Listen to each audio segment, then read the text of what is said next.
Você já imaginou ser obrigado a pagar uma dívida que nem sequer é sua? E se, além disso, quem te cobra são as pessoas que você mais confiou na vida? Seus próprios pais? Imagine acordar um dia e descobrir que, por causa de uma decisão tomada sem o seu consentimento, sua vida financeira e emocional está prestes a virar de cabeça para baixo. Antes de continuar, já se inscreve no canal para não perder nenhuma história como essa e ficar por dentro de todos os nossos vídeos, cheios de reviravoltas e emoções. Tudo começou de forma inesperada, com uma simples conversa na sala de jantar. Meus pais, com olhares sérios, me disseram que eu teria que pagar o empréstimo que minha irmã havia feito. No início, achei que era uma brincadeira de mau gosto, mas logo percebi que eles estavam falando sério. O clima ficou tenso, e eu senti o peso de uma responsabilidade que nunca foi minha. A cada pergunta que eu fazia, as respostas vinham carregadas de mágoa e cobranças. Por que eu deveria arcar com o erro de outra pessoa? Por que minha família estava me colocando nessa situação? O que eu faria diante dessa pressão absurda? Mas o que eu jamais poderia imaginar era até onde meus pais seriam capazes de ir para garantir que eu pagasse essa dívida. Quando achei que nada poderia piorar, recebi uma notificação judicial. Meus próprios pais estavam me processando, e foi aí que tudo mudou. Mas será que eu conseguiria resistir à pressão e proteger minha própria dignidade? Ou acabaria cedendo, mesmo sabendo que estava sendo injustiçado? Prepare-se, porque o que aconteceu a seguir mudou minha vida para sempre. Naquela manhã, tudo parecia normal. O cheiro do café fresco pairava pela casa, e o som distante da televisão preenchia o silêncio do domingo. Eu desci as escadas, ainda sonolento, sem imaginar que aquele seria o dia em que minha vida mudaria para sempre. Meus pais estavam sentados à mesa, conversando em voz baixa. Quando me viram, trocaram olhares cúmplices e pediram que eu me sentasse. O clima estava estranho, pesado, como se algo estivesse prestes a acontecer. Meu pai pigarreou, minha mãe ajeitou os óculos no rosto e então, sem rodeios, soltou a bomba. Precisamos conversar sobre um assunto sério. Sua irmã, a Júlia, está com um empréstimo pendente e chegamos à conclusão de que você vai precisar ajudar a pagar. Por um segundo, achei que era uma piada. Júlia sempre foi a filha, mais impulsiva, cheia de planos mirabolantes e decisões precipitadas. Mas nunca imaginei que meus pais esperariam que eu arcasse com as consequências das escolhas dela. Como assim? Perguntei, tentando manter a calma. Por que eu teria que pagar por algo que não fiz? Meu pai suspirou fundo, como se já esperasse minha reação. Júlia está passando por dificuldades, e você é o único que pode ajudar. Nós já conversamos sobre isso e achamos justo que você assuma essa responsabilidade. As palavras ecoaram na minha mente. Justo? Desde quando eu era responsável pelos erros dos outros? Minha mãe tentou suavizar a situação, dizendo que família é para essas horas que precisamos nos apoiar. Mas tudo o que eu sentia era uma mistura de incredulidade e revolta. Eu entendo que a Júlia esteja com problemas, mas isso não é motivo para me obrigarem a pagar a dívida dela. Eu tenho meus próprios compromissos, minhas contas, minha vida. O silêncio que se seguiu foi ensurdecedor. Júlia, que até então estava quieta no canto da sala, finalmente se manifestou. Eu não queria que chegasse a esse ponto, mas eu realmente não tenho como pagar. Por favor, me ajuda. O pedido dela soou mais como uma cobrança do que um apelo sincero. Meus pais reforçaram. Estamos contando com você. Não nos decepcione. Saí da mesa atordoado, sentindo o peso de uma responsabilidade que nunca foi minha. Passei o resto do dia tentando entender como aquela situação tinha chegado até ali. Será que eu deveria ceder, mesmo sabendo que estava sendo injustiçado? Ou deveria lutar pelo que era certo, mesmo que isso significasse enfrentar minha própria família? Naquela noite, deitado na cama, uma sensação de angústia tomou conta de mim. Eu sabia que aquela conversa era apenas o começo de algo muito maior e muito mais complicado. O que eu não sabia era que, ao recusar ajudar, eu estaria desencadeando uma reação em cadeia que mudaria para sempre a relação com meus pais e com a minha irmã. No dia seguinte, acordei com uma mensagem no celular. Precisamos conversar. Não podemos aceitar um não como resposta. O que meus pais fariam agora que eu deixei claro que não pagaria? Até onde eles estariam dispostos a ir para garantir que eu assumisse a dívida da minha irmã? A mensagem dos meus pais ecoava na minha mente enquanto eu encarava a tela do celular. Precisamos conversar. Não podemos aceitar um não como resposta. O tom era claro. Eles não estavam dispostos a desistir. Passei a manhã inquieto, tentando prever o que viria a seguir. No fundo, eu sabia que aquele seria um dos dias mais difíceis da minha vida. No início da tarde, recebi uma ligação. Era minha mãe com a voz séria e um pedido irrecusável. Venha para casa. Precisamos resolver isso de uma vez por todas. O caminho até lá parecia mais longo do que nunca. Cada passo era acompanhado de lembranças da infância, dos momentos felizes em família, agora ameaçados por uma crise que eu nunca imaginei enfrentar. Quando cheguei, encontrei meus pais e Júlia sentados na sala, me esperando como se fosse uma reunião de negócios. Meu pai foi direto ao ponto. Não podemos mais adiar. Você precisa assumir a dívida da sua irmã. Respirei fundo, buscando forças para manter a calma. Eu já disse que não posso. Não é justo comigo. Eu tenho meus próprios compromissos e essa dívida não é minha. Minha mãe, com os olhos marejados, tentou apelar para o emocional. Filho, você sabe que sempre fizemos tudo por vocês. Agora é a sua vez de ajudar a família. Júlia, visivelmente constrangida, evitava meu olhar. Mas quando finalmente falou, sua voz era quase um sussurro. Eu não tenho para onde correr. Se não pagar, vou perder tudo. Por favor. Senti um nó na garganta. Era impossível não sentir pena da minha irmã, mas o peso da responsabilidade era esmagador. Júlia, eu entendo o seu desespero, mas não posso carregar esse fardo sozinho. Vocês estão me pedindo algo que vai além do razoável. O clima ficou mais tenso. Meu pai levantou a voz, algo raro de acontecer. Você está sendo egoísta. Sempre pensamos em você, e agora que precisamos, você vira as costas para a família? A acusação doeu. Eu sempre fui o filho responsável, o que ajudava em casa, o que nunca deu trabalho. Agora, de repente, era visto como o vilão da história. Tentei argumentar. Não se trata de egoísmo. Se eu assumir essa dívida, vou comprometer meu futuro. E se algo acontecer comigo? Quem vai me ajudar? Minha mãe começou a chorar. E Júlia se levantou caminhando até mim. Ela segurou minha mão desesperada. Por favor, não faz isso com a gente. Eu juro que vou te pagar de volta, só preciso de tempo. Olhei nos olhos dela e vi o medo, a insegurança, mas também a falta de alternativas. Meus pais se uniram ao apelo, formando uma barreira emocional quase intransponível. Senti que estava sendo encurralado. A pressão era enorme e a culpa começava a me corroer por dentro. Mas no fundo eu sabia que ceder seria um erro. Não só para mim, mas para todos nós. Afinal, até onde vai o dever de um filho? Existe um limite para o que podemos sacrificar. Pela família? Quando achei que a conversa tinha chegado ao ápice, meu pai fez uma ameaça velada. Se você não ajudar, vamos ter que tomar medidas mais sérias. Não queremos chegar a esse ponto, mas não nos deixe sem saída. O que seriam essas medidas mais sérias? Até onde meus pais estariam dispostos a ir para me obrigar a pagar a dívida da minha irmã? Saí de casa com o coração pesado, sem saber o que esperar do dia seguinte. Mas uma coisa era certa.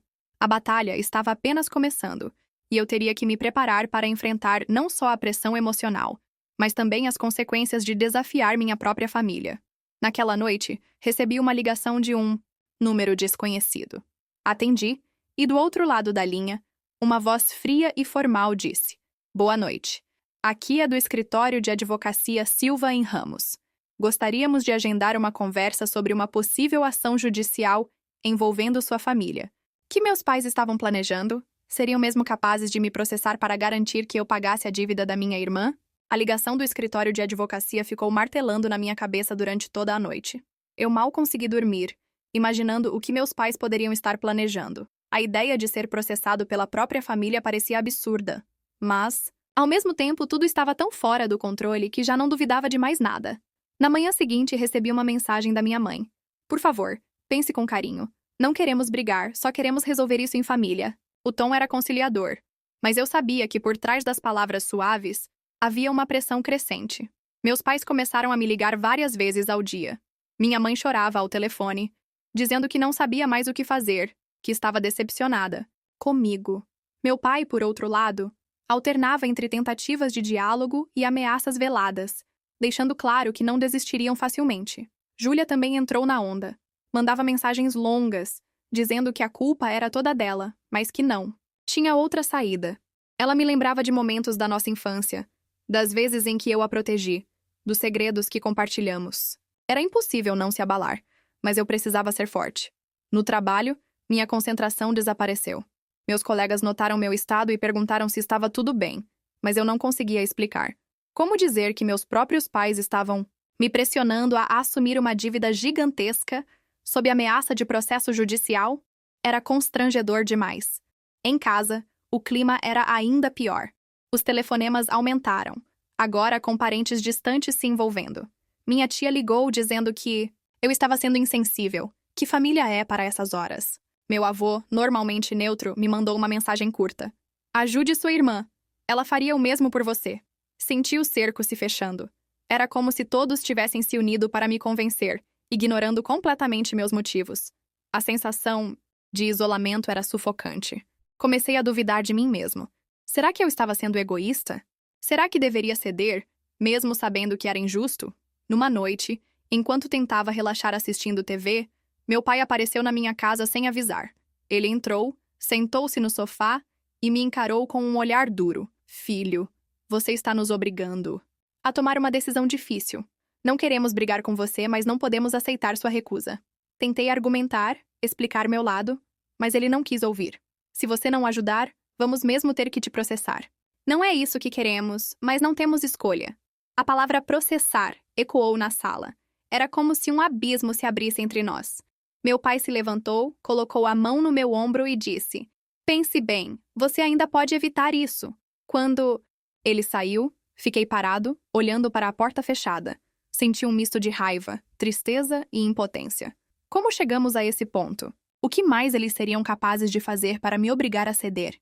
Na manhã seguinte, acordei com dezenas de mensagens no celular. Amigos em comum da família começaram a me procurar, dizendo que estavam preocupados, que meus pais estavam sofrendo. A pressão aumentava a cada minuto, e eu já não sabia mais como suportar. Foi então que recebi uma carta registrada. O envelope trazia o nome do escritório de advocacia Silva & Ramos. Minhas mãos tremiam enquanto abria o envelope. Lá dentro, um aviso formal.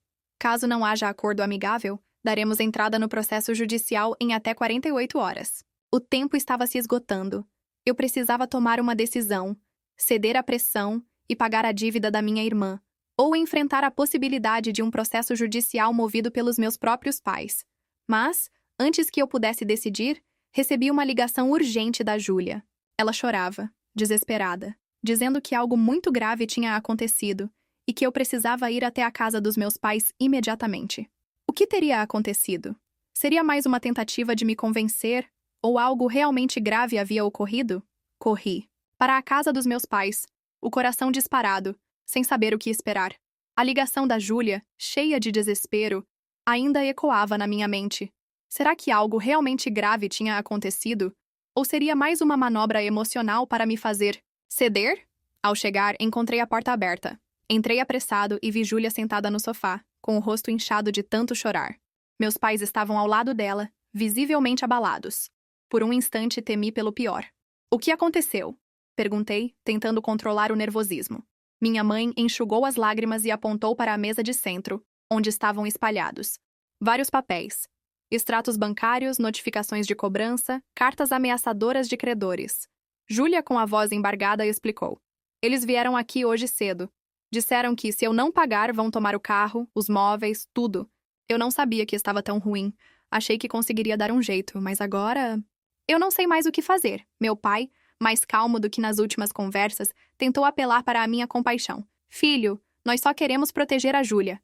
Você é nosso filho mais velho, sempre foi responsável. Só você pode evitar que isso aconteça. Olhei para minha irmã, destruída, e senti um aperto no peito. Por mais injusto que fosse, era difícil ignorar o sofrimento dela. Mas, ao mesmo tempo, a pressão vinha de todos os lados. Eu sabia que, se cedesse, estaria abrindo mão dos meus próprios sonhos, dos meus projetos.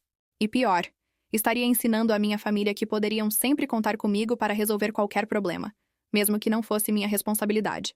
Fiquei em silêncio por alguns minutos, tentando organizar os pensamentos. Minha mãe segurou minha mão, suplicando. Por favor, filho, não deixe sua irmã passar por isso. A família precisa de você. Respirei fundo. Sabia que aquela era a hora de tomar uma decisão definitiva.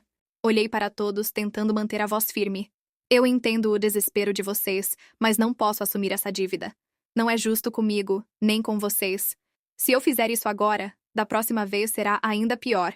Vocês precisam entender que cada um é responsável pelos próprios atos. O silêncio foi absoluto. Júlia começou a chorar ainda mais, enquanto meus pais se entreolharam, surpresos com a minha firmeza. Pela primeira vez, senti que estava no controle da situação, mas também sabia que as consequências seriam graves. Meu pai se levantou, a expressão dura. Então é isso? Você vai mesmo deixar sua irmã afundar em dívidas? Não é isso. Eu posso ajudar de outras formas, mas não posso assumir uma dívida desse tamanho. Posso ajudar a negociar, conversar com o banco, buscar alternativas. Mas pagar tudo sozinho? Não. Minha mãe balançou a cabeça decepcionada. Júlia, sem forças, apenas murmurou. Eu sabia que não podia contar com você. Aquela frase me cortou como uma faca. Mas eu precisava ser forte. Sabia que estava fazendo o certo, mesmo que doesse, e saí da casa dos meus pais sentindo uma mistura de alívio e tristeza. Pela primeira vez, coloquei meus limites, mas sabia que a guerra estava longe de acabar. No dia seguinte, enquanto tomava café, ouvi a campainha tocar. Fui até a porta e encontrei um oficial de justiça, com uma expressão impassível, me entregando um envelope pardo. Senhor, aqui está uma notificação judicial. Tenha um bom dia. Fechei a porta sentindo as mãos tremerem. Abri o envelope e li as primeiras linhas. Processo movido por fulano e cicrana, em nome de Júlia, contra meu nome, referente à obrigação de pagamento de dívida. Meus próprios pais tinham realmente me processado. O que aconteceria? Agora? Eu teria forças para enfrentar uma batalha judicial contra a minha própria família? O convite da minha mãe para conversar me deixou inquieto. Depois de tudo que havia acontecido, era difícil saber se ela realmente queria esclarecer as coisas ou se seria mais uma tentativa de me convencer a ceder. Ainda assim, aceitei o convite. No fundo, eu sentia que a verdade estava prestes a vir, à tona, e precisava ouvir tudo diretamente dela. Cheguei à casa dos meus pais no começo da noite. O clima estava tenso, mas diferente das outras vezes. Havia um silêncio pesado, como se todos soubessem que aquele seria um momento decisivo. Minha mãe me recebeu na sala, com os olhos vermelhos e as mãos trêmulas. Meu pai estava sentado, ao lado dela, encarando o chão. Júlia, pálida, parecia um fantasma de si mesma. Sentamos. Minha mãe respirou fundo e começou a falar. A voz baixa, quase um sussurro. Filho, você merece saber a verdade. Nós escondemos algumas coisas de você.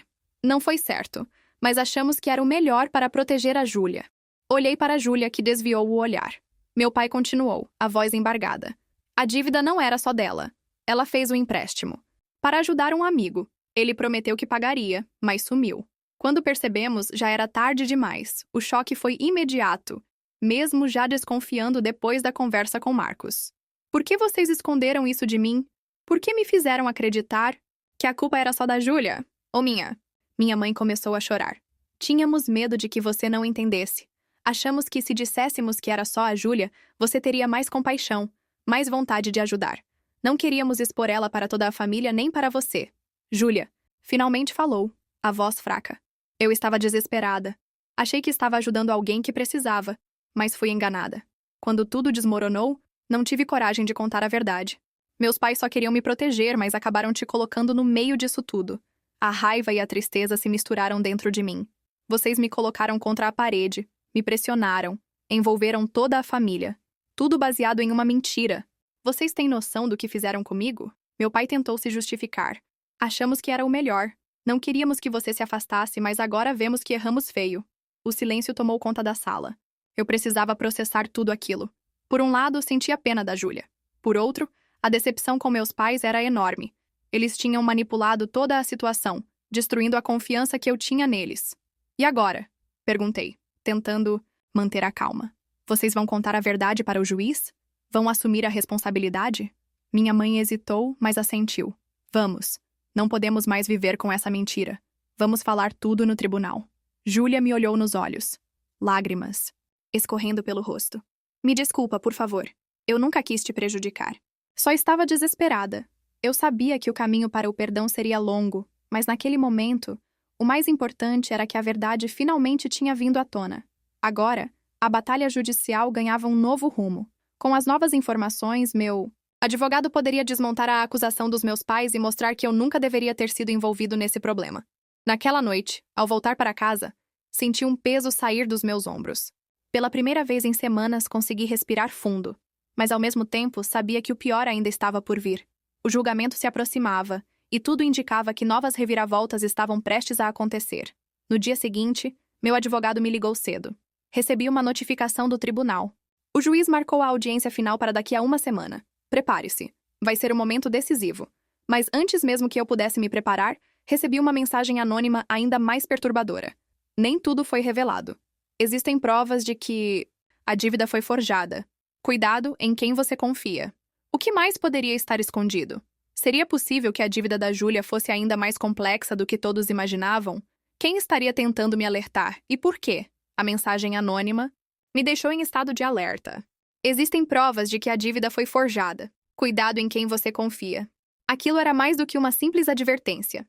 Era uma bomba prestes a explodir. Passei o resto do dia inquieto, repassando mentalmente cada detalhe da história, cada conversa, cada documento. Será que toda essa crise familiar tinha uma camada ainda mais profunda de mentiras? Decidi agir. Liguei para o Dr. Henrique, meu advogado, e contei sobre a mensagem. Ele ficou intrigado, mas também cauteloso. Se isso for verdade, pode mudar tudo. Precisamos de provas. Você consegue descobrir quem está te enviando essas mensagens? Tentei rastrear o número, mas era impossível. O remetente usava um serviço de mensagens anônimas. Resolvi então investigar por conta própria. Voltei a falar com Marcos Souza, o ex-namorado da Júlia. Ele parecia nervoso, mas aceitou me encontrar novamente. No café, fui direto ao ponto.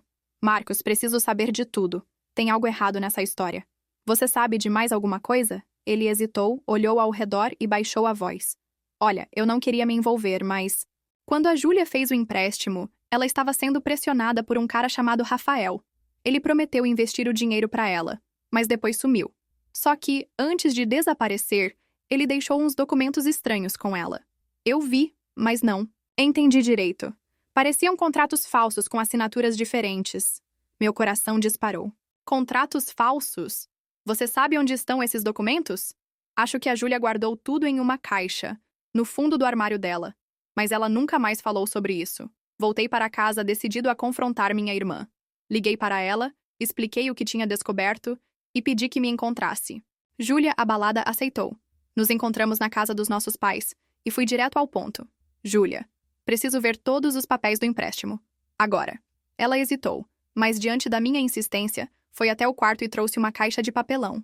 Dentro havia extratos, cartas de cobrança e, no fundo, um envelope com vários contratos. Peguei um deles e imediatamente notei algo estranho. A assinatura da Júlia estava diferente, e o nome do credor era Rafael, não o banco. Isso aqui não é do banco. É um contrato particular, Júlia. Você sabia disso? Ela ficou pálida. Eu não sabia. Rafael disse que era só uma garantia, que depois a gente ia regularizar tudo. Eu confiei nele. Meu pai entrou na sala ouvindo a conversa. Peguei o contrato e mostrei. Pai, olha isso. Não é um contrato bancário. Isso aqui pode ser falso. Meu pai analisou o documento, o rosto ficando cada vez mais sério. Isso é muito grave. Se for falsificado, sua irmã pode estar sendo vítima de um golpe. Liguei imediatamente para o Dr. Henrique, que pediu que eu levasse todos os papéis ao escritório dele. Ele analisou cada documento com atenção, comparou assinaturas, datas e concluiu. Isso aqui é fraude. O empréstimo que estão cobrando não existe legalmente. Se apresentarmos isso ao juiz, não só você será inocentado, como podemos abrir um processo contra o tal Rafael. A sensação de alívio foi enorme, mas misturada com indignação.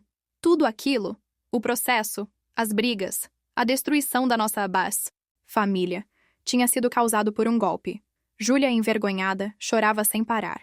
Meus pais, atônitos, não sabiam o que dizer, mas ainda havia uma última dúvida. Quem estava me enviando as mensagens anônimas? E por que só agora, às vésperas do julgamento, essas provas apareceram?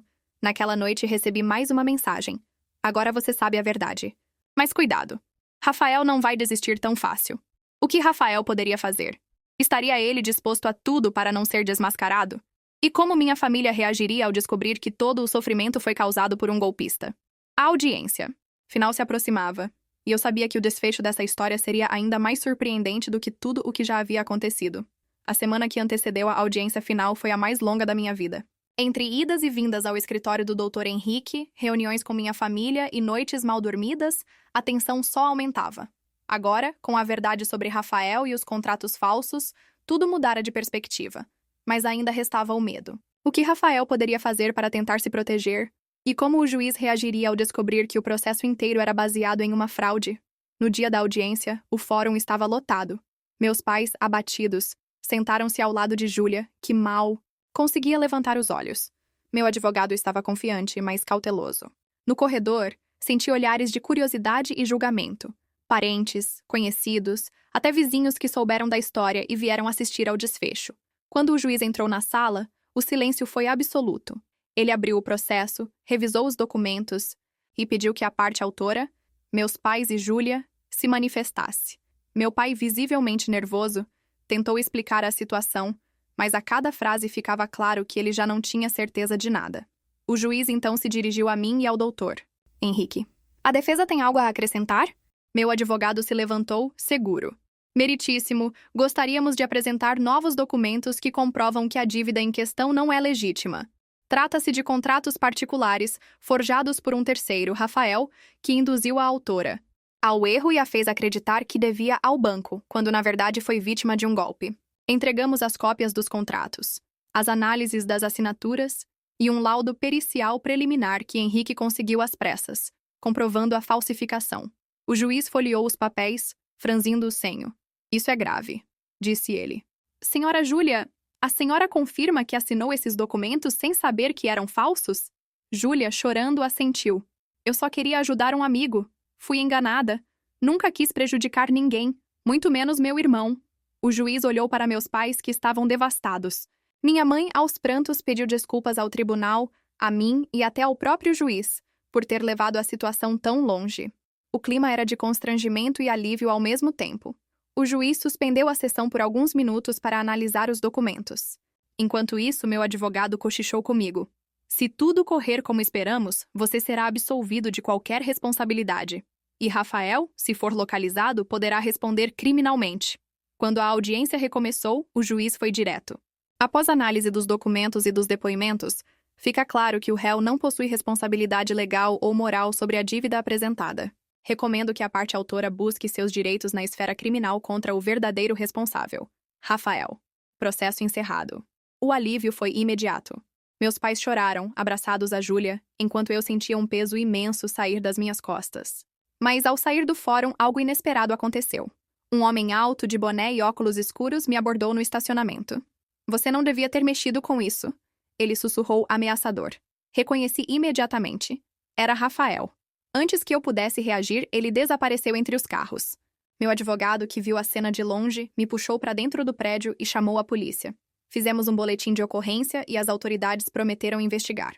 A sensação de insegurança voltou com força. Rafael estava disposto a tudo para evitar ser desmascarado. Minha família, agora unida pelo medo, finalmente entendeu o tamanho do perigo que enfrentávamos. Naquela noite, em casa, recebi uma última mensagem anônima. Cuidado, o jogo ainda não acabou. O que Rafael faria agora? Minha família conseguiria se recuperar de tudo isso? Ou o medo e a desconfiança continuariam nos assombrando? A resposta viria em breve e mudaria nossas vidas para sempre. Após a audiência e o encontro ameaçador com Rafael, a sensação de alívio rapidamente deu lugar à tensão. Minha família, antes dividida por acusações e mágoas, agora se via unida pelo medo e pela necessidade de proteção. As noites seguintes foram insones. Cada barulho na rua parecia um presságio de algo pior. O trauma do processo ainda estava vivo, mas uma nova preocupação pairava sobre nós. O que Rafael seria capaz de fazer? Meus pais, consumidos pela culpa, tentavam se reaproximar. Minha mãe preparava jantares, buscava conversas e, entre lágrimas, pedia desculpas repetidamente. Meu pai, mais contido, se ofereceu para ajudar a reforçar a segurança da minha casa e da de Júlia. Era estranho vê-los tão protetores depois de terem me colocado naquela situação, mas eu sabia que o medo era real. Júlia, devastada, se isolou por alguns dias. Quando finalmente aceitou conversar, desabou em lágrimas. Eu destruí nossa família. Fui ingênua, confiei em quem não devia e acabei colocando todos em perigo. Não sei se algum dia você vai me perdoar. Senti um misto de compaixão e tristeza. Por mais que eu tivesse sido injustiçado, era impossível não reconhecer o sofrimento dela. Júlia, você errou, mas também foi vítima. O mais importante agora é aprendermos com isso e não deixar que o medo nos paralise. Começamos a tomar precauções. Mudamos senhas, instalamos câmeras de segurança, avisamos amigos próximos sobre o ocorrido. A polícia seguiu investigando Rafael, mas ele parecia ter sumido do mapa. Ainda assim, a cada mensagem anônima, a cada ligação desconhecida, o pânico voltava. No meio desse caos, algo inesperado começou a acontecer. A crise, que quase destruiu nossa família, passou a ser também um catalisador para conversas profundas e sinceras. Pela primeira vez em anos, falamos sobre nossos medos, expectativas, ressentimentos antigos. Meus pais admitiram que sempre depositaram em mim uma responsabilidade desproporcional, enquanto superprotegiam Júlia. Ela, por sua vez, reconheceu que precisava amadurecer e aprender a lidar com as consequências de seus atos. Aos poucos, fomos reconstruindo laços. Não foi fácil, nem rápido. Houve recaídas, discussões, silêncios dolorosos. Mas com o tempo, a confiança começou a ser restaurada. Não como antes, mas de uma forma mais madura e realista. No entanto, a sombra de Rafael ainda pairava. Um dia, Júlia recebeu uma mensagem. Você não merece perdão, mas vou deixar vocês em paz. Considerem isso um aviso. Era impossível saber se era uma ameaça vazia ou se ele realmente havia desistido. Decidimos não baixar a guarda, mas também não permitir que o medo nos dominasse. A experiência nos transformou. Aprendemos, da forma mais dura possível, que confiança é frágil, que segredos corroem, e que a verdadeira força de uma família está em sua capacidade de enfrentar as adversidades. Juntos, mesmo quando tudo parece perdido. Na última noite, antes de encerrar o processo criminal contra Rafael, nos reunimos para jantar. Meu pai, emocionado, levantou um brinde. Que nunca mais deixemos o orgulho, o medo ou a mentira separar o que construímos juntos. E que se um dia a vida nos testar de novo, possamos lembrar que só o amor e a verdade nos mantêm de pé. Todos brindamos, e pela primeira vez em muito tempo senti esperança. Mas enquanto recolhia os pratos, ouvi um barulho estranho vindo do portão. Fui até lá, cauteloso, e encontrei um envelope preso à grade. Dentro, apenas uma frase. O ciclo nunca termina. Olhei para o céu, respirei fundo e percebi. Algumas histórias não têm finais definitivos. Elas se transformam, nos mudam e seguem conosco, como cicatrizes e aprendizados. E, naquele momento, eu sabia. Por mais que a vida tente nos derrubar, sempre haverá espaço para recomeçar. O tempo passou, e aos poucos, a vida foi retomando seu curso. As feridas emocionais ainda estavam ali, mas a rotina e o esforço coletivo ajudaram a cicatrizá-las. Júlia começou a fazer terapia, meus pais se envolveram em projetos voluntários, e eu finalmente consegui voltar a focar nos meus próprios sonhos. A sombra de Rafael parecia ter ficado para trás, e com o processo criminal em andamento, a polícia nos assegurou que ele seria localizado, mais cedo ou mais tarde. Por meses, não houve mais mensagens, ameaças ou surpresas. Nossa família se esforçava para construir uma nova relação, baseada na honestidade e no respeito aos limites de cada um. A confiança, tão abalada, estava sendo reconstruída passo a passo, com muito diálogo e paciência. Mesmo assim, todos sabíamos que havia marcas que jamais desapareceriam completamente. Foi então que, numa manhã de sábado, tudo mudou novamente. Recebi uma ligação inesperada do delegado responsável pelo caso de Rafael. Ele havia sido encontrado, mas a notícia não era exatamente o que esperávamos. Rafael, ao ser localizado, confessou não só o golpe contra Júlia, mas revelou que fazia parte de uma quadrilha especializada em fraudes financeiras envolvendo empréstimos pessoais. O golpe era muito maior do que imaginávamos. Dezenas de famílias haviam sido prejudicadas. Algumas perderam tudo. Outras, como a nossa, quase se destruíram por dentro. A polícia pediu nossa colaboração para ajudar outras vítimas. Fui chamado a depor, assim como Júlia e meus pais. Durante o depoimento, ouvi relatos de outras pessoas que passaram por situações semelhantes. Irmãos contra irmãos, pais contra filhos, amizades desfeitas, tudo por causa de mentiras e manipulações de golpistas. Era doloroso perceber que nossa história, tão única e devastadora para nós, era apenas mais uma entre tantas. Mas foi ali, naquele ambiente frio da delegacia, ouvindo outras vítimas, que percebi a verdadeira reviravolta da nossa história. Não éramos apenas sobreviventes de um golpe. Éramos agora parte de uma corrente de apoio, de pessoas que decidiram transformar a dor em força, o medo em solidariedade, a vergonha em coragem para alertar e proteger outros. A imprensa começou a noticiar o caso. Recebemos convites para entrevistas, palestras, campanhas de conscientização. Júlia, antes tão retraída, decidiu contar sua experiência publicamente, ajudando a alertar jovens sobre os perigos das falsas promessas financeiras. Meus pais, que tanto se culparam, encontraram um novo propósito em orientar famílias sobre a importância do diálogo transparente e da responsabilidade compartilhada. E eu, que quase perdi tudo, aprendi que, por mais que a vida nos teste, sempre existe a possibilidade de recomeçar e de transformar até mesmo o maior dos traumas em algo positivo. Nossa família nunca mais seria a mesma, mas, de certa forma, saímos mais fortes, mais unidos e, acima de tudo, mais conscientes dos nossos limites e do valor da verdade. A reviravolta final, porém, veio de onde menos esperávamos.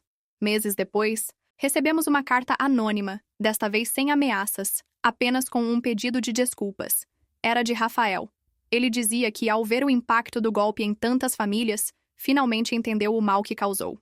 Não pedia perdão, pois sabia que não merecia, mas agradecia por termos ajudado a desmantelar a quadrilha. Vocês salvaram mais gente do que imaginam, escreveu. Naquele dia percebi que mesmo nas histórias mais dolorosas, pode haver redenção. Não só para quem foi ferido, mas até para quem errou. Não há finais perfeitos, mas sempre há espaço para novos começos. E se você acompanhou essa história até aqui, lembre-se, nunca aceite carregar sozinho o peso dos erros dos outros. Valorize sua dignidade, busque a verdade e, acima de tudo, confie que, por mais difícil que pareça, a vida sempre pode surpreender e nos dar uma nova chance de recomeçar. Se essa história te tocou de alguma forma, compartilhe com alguém que precisa ouvir essa mensagem. E claro, se ainda não é inscrito, se inscreva no canal para mais histórias reais, emocionantes e cheias de reviravoltas. Até a próxima!